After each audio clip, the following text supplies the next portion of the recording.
It's time for my latest installment of Neighborhood of the Month, and we're hopping across the East River to Brooklyn. Obviously, my first choice in the borough has got to be my own hood, Park Slope.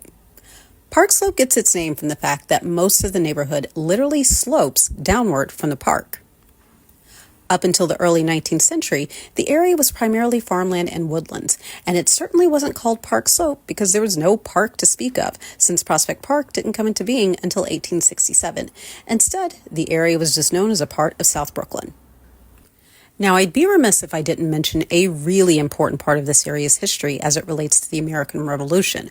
Part of the Battle of Long Island took place here.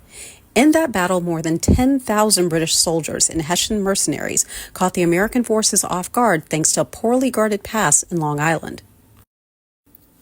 The British could have effectively snuffed out the revolution then and there, but for an incredible stand by the Maryland 400, which enabled Washington to get his troops to their fortified position at Brooklyn Heights and then later to safety in Manhattan.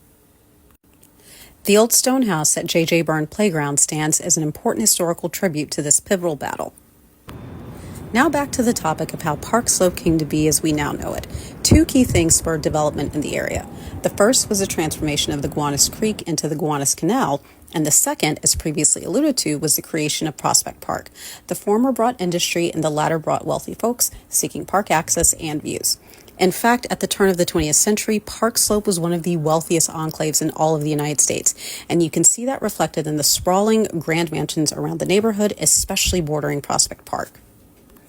The opening of the Brooklyn Bridge in 1883 spurred even more development, in particular the proliferation of beautiful brownstones along with Queen Anne, Renaissance, and Romanesque Revival-style homes that the neighborhood is now famous for. But things began to change for the area once consolidation of the city occurred in 1898. In subsequent decades, fewer and fewer brownstones and other types of mansions were created, and the area saw the rise of multifamily buildings. Additionally, many of the brownstones began to be converted into multifamily homes. However, thanks to the creation of the Park Slope Historic District in 1980, much of the neighborhood retains a lot of its turn-of-the-century character, and the presence of the historic district is why many newer buildings are on the edges of the neighborhood rather than at its center. So that's a little bit of background on Park Slope's history. Stay tuned for my next reel where I talk about what I think is so great about living here.